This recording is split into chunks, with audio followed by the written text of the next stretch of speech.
It was the end of a long day. I was taking the subway back to my hotel, and I started hearing it echoing from the tunnel. I saw the shadows.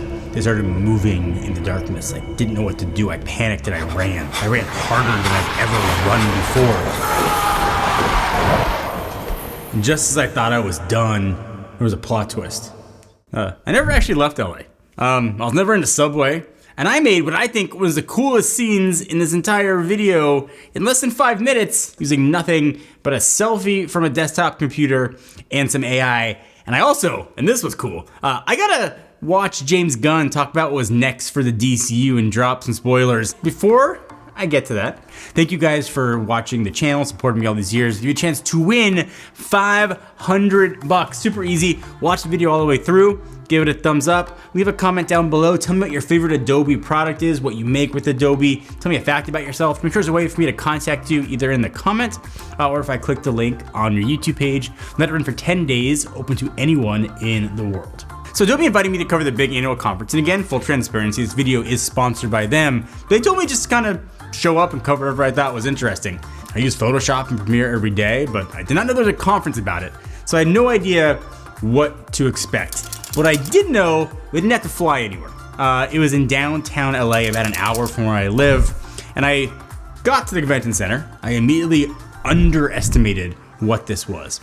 The main keynote was at the Peacock Theater. That's where they host the Emmys, the MTV Video Music Awards, the BET Awards. It is a 7,100 seat venue built for televised award shows. And I'm standing in line with thousands of people thinking, this is way bigger than I thought. The keynote starts and Adobe CEO comes out talking about AI and creativity. And I've sat through a lot of tech keynotes. They're usually pretty predictable. There's some announcements, some demos, some like polite applause, and some like overzealous engineer screaming in the back. When they started showing off what was new with Firefly, the whole room shifted.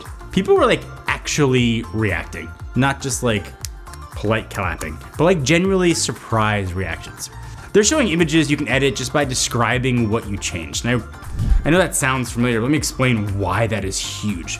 So you probably used AI image tools. You type in a prompt, you get an image. If you don't like it, you have to start from scratch and then change the prompt. You can't tell it to actually, make the lighting warmer or move that person to the left. You have to regenerate, add that feedback into the prompt, and then hope it's better. It's kind of like gambling with what you're going to get next. With this new Firefly update, you can actually change the image you already have and just describe the changes in the prompt. I thought that was awesome. It understands layers, understands what's in the image, and it modifies what's there instead of having to start over. That is a completely different workflow. They're also showing custom AI models that you can train with your own photos, and you kind of teach it your channel's aesthetic, and then get constant results to kind of match your brand. So if you're constantly making the same thumbnails or change the style of your thumbnails, they can cover sort of either of those. This was surprising. They partnered with OpenAI, Google, and Runway. So you can actually pick which AI engine generates your content depending on the style that you're going for. So you have a drop down, literally just pick which one you want or try each one and see which results can give you the best. Different models are better at different things. Kind of not being locked into one option is obviously way more creative control.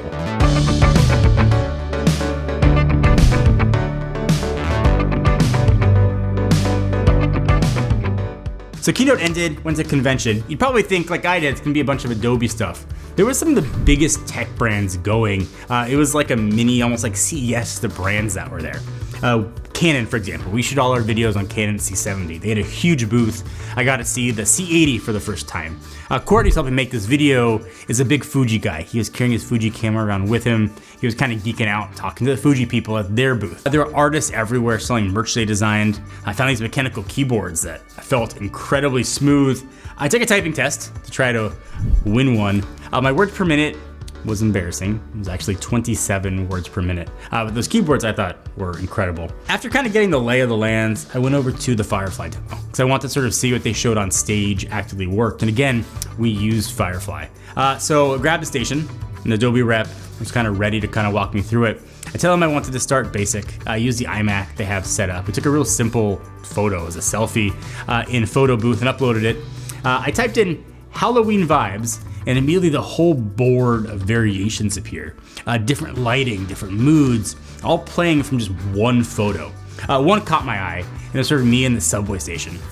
And I'm not going to lie, the AI made my arms look more jacked than they are in real life, so we're gonna work with that one. All right, so I took my giant armed subway picture and I put in the prompt. And again, like I said, usually with prompts, if you don't like it, you gotta start over. But here I could just change what I wanted. So Halloween was coming up when I filmed this, so I just hit add zombies chasing me, and boom, it happened. I didn't like what came out, so I wrote make the lighting darker and grittier. Done. Make it more cinematic. Done. I wasn't playing like prompt roulette. I was actually looking at footage and able to edit it. The Adobe person asked if I want to turn it into a video, and I was thinking like, sure. One click, and the zombie started moving and had me running. The camera angle was shifting, lights were changing, and it didn't look like janky AI experiment. It looked like real, legitimately footage I can use. The clip you saw at the beginning of the video, that whole thing, start to finish, took 5 minutes from a selfie on an iMac at a demo that turned into that. Imagine if I had had this at home, I had hours to tweak. I spent the next half hour, hour-ish sort of making stuff, testing it out, and that's really when it clicked. This isn't just some fun tech demo. I thought this fundamentally changed my workflow. We are constantly making thumbnails, graphics, video assets for this channel, and the time that saves while giving me way more control is massive. So eventually, I stepped away from all the stuff. We grabbed some food, kind of kept exploring. Then an escape room experience set up too. We were there early, so I think we might have been the first people to actually try it. You had to use Adobe Acrobat to solve some clues and figure out who was stealing snacks from the office fridge. It turned out fun, but it was Chris, by the way, spoiler, who was stealing from the break room. I got a custom Coke can printed with my name on it. After all that was done, there was still a ton left to explore, so I came back for day 2. And the day 2's keynote starts with kind of a different energy. It's more focused on the creative community, people actually using these tools. That was when James Gunn walked out. I'm a huge DC fan now, and I follow all of his projects. So seeing him on stage in person, I thought was pretty surreal. Started talking about Superman and Supergirl, was next for the DCU. Kept trying to push him for spoilers. He's not kind of budging, but he's kind of having fun with it. Then Mark Rober came out. My kids love Mark Rober. We subscribe to Crunch Labs, watch every video. So while he's on stage talking about building wells with Mr. Beast, all I'm thinking is, I am finally gonna be cool to my kids. So I just took a video on my phone and showed it to them like I was in the same room. And I immediately became the cool dad, which was an awesome experience because I am generally not that. Started wandering the expo floor again. Stopped at a booth demoing Adobe Fresco. I had never heard of Adobe Fresco. Maybe you had, but turns out it's totally free. And it's for drawing and painting on tablets. I watched someone create an incredible illustration in real time. And it's like watching them paint with actual watercolors, except obviously all digital. The brushes responded to pressure and tilt, colors blended naturally. They started moving layers around with gestures. That was cool. Little guy was dancing. It was wild, and again, completely free. Second I got home, I downloaded it on the iPad and spent a while just playing with brushes and drawing again.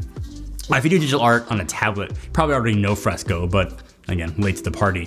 So at the end of day 2, I was beat. Started kind of thinking about the things that I'd seen and thought. And I had walked into Adobe MAX thinking I'd see some software updates I might have used eventually, but I'm leaving the sort of tools that changed how I work and how I work right now.